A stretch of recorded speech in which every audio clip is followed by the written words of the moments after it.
Stay away from Ken Francis. Who the hell is Ken Francis?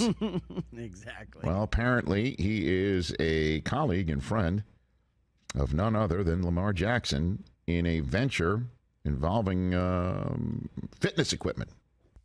Look, I still don't know why I just won't go hire an agent. Again, at this point, I believe it's stubbornness.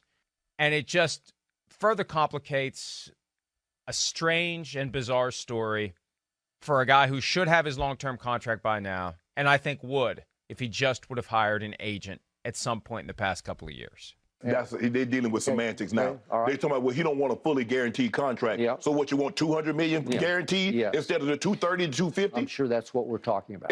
See, Skip, this looks at desperation to me. Yeah. You don't have an agent. Yeah. And so is the rep your mom? Is that who's calling around? Because, Skip, that's tampering. I don't think it's his mom, but go ahead. But it is tampering. It's go tampering. Ahead. Yes. Lamar Jackson has a contract sheet, has an offer sheet, and he's still property as of right now with the Baltimore Ravens. And I'm not talking to you. I'm not going to lose a first-round pick or a second-round pick. Talking to you. Now, see, if you had an agent, you can go back channels. Back channels. They did, because, Skip, last year the NFL specifically instructed teams not to negotiate with representatives not certified by the NFLPA. They're actually trying to protect the players. Yes. Is Lamar Jackson becoming Kawhi Leonard? Unquestionably, top 10 franchise talents. Neither trusts anybody. Kawhi uses Uncle Dennis as his agent. Lamar used his mom, and now an unlicensed agent. They've got a trust issue. Both have had injuries, and around both injuries, there's nothing but mystery. Both in college were overlooked and have a chip on their shoulder. Both land in ideal situations. Kawhi Leonard, who's not real verbal, goes to San Antonio, very quiet, about the culture, not the stars. Perfect situation. Lamar goes to the Ravens, exceptionally well run.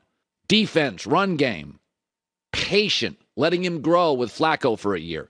But yet by like year 4 or 5 with Kawhi Leonard, it got odd, and he got hurt, and there was mystery, and we never really got a straight answer.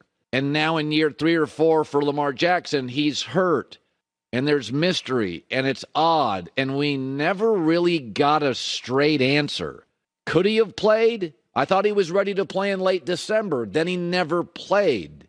They're kind of becoming the same guy. I think, we got the owners' meetings coming up pretty soon, right? Maybe he should send a cake to the owners' meeting and say, if you want to win, put LJ in. Because it makes no sense that 31 teams are saying, we don't want to touch this guy. There's something bigger going on here. I just think it's funny as well because Lamar's response on Twitter, putting out a promo for the invention that him and Ken Francis came up with, talking about the entire gym. I think it's hilarious because he's been the entire offense for the Baltimore Ravens for every year that he's been there. So what if Lamar is just kind of taking his time? Nothing is happening right now. It's okay for him to feel out the market, find out what's there. And by the way, crazy things happen. Things change. You never know what could happen with an NFL organization at some time that creates the desire and the need to give up the 2 first-round picks and to make the big offer for Lamar. So I don't think that he needs to run to the Ravens facility to either accept a deal or sign the tag. It's okay for him to handle it the way he is. We are 9 days into the process. And you would think if there was a crowd of teams or even one team, because that's the famous saying around the NFL, it only takes one team to blow up the market. The Cleveland Browns, they blew up the market. Would any of the other suitors for Deshaun Watson have offered Watson a fully guaranteed contract that the Cleveland Browns did? No. And now here we are 9 days into the process, and it is clear that it must be a little bit of a slap in the face to Lamar Jackson that no team is coming after him aggressively. We talk about Lamar Jackson with the Ravens. They're 3-8 in the 11 games that he's missed the last 2 years, right? Averaging 16.4 points a game without Lamar. That's worse than the worst offense in the league, which was Houston over the past 2 years.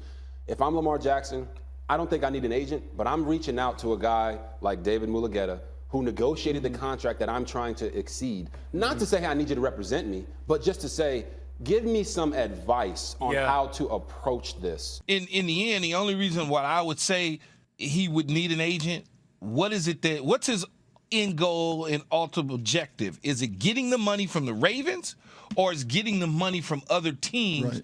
in the National Football League. If it's getting the money from other teams in the National Football League, it certainly would help to have an agent because, as you know, Jeff, agents can get you moved. They can package things up. They can move things around.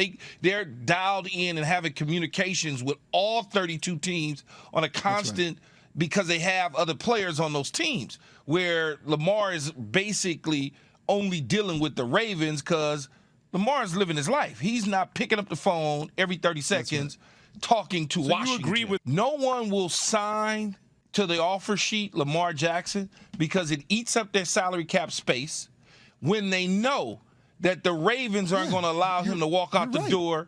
You're right. Yeah, so why even bother to try to give Jeff Darlington an offer sheet when I know damn well ESPN is going to match it? You're exactly right. So I would say, Jeff, 10 years, $250 million to you, even though I know ESPN is going to match it. Well, Jay, people I'm talking to believe or are getting the sense that Lamar Jackson is at least open to a change of scenery at this point from Baltimore because he's been put in that position when the Ravens placed the non-exclusive franchise tag on him, opening the door for teams to make offer sheets on Jackson that the Ravens can always match. Now, I'm not hearing anything hard and fast right now on teams making an offer sheet. That has not happened yet. Negotiations have not progressed that far, but there's still a lot of time. Could heat up closer to the draft. A lot of teams are watching Indianapolis at number 4 overall. Should they feel like they can't get the quarterback they want at that spot, would they entertain taking their new head coach, Shane Steichen, who had a lot of success with a mobile quarterback in Philadelphia with Jalen Hurts, try to make that move? And meanwhile, Baltimore is at least giving some indications to some free agents they've been meeting with that they would like to keep Lamar. They hope he's there, but they're not committing one way or the other. So they don't quite know who their quarterback is going to be.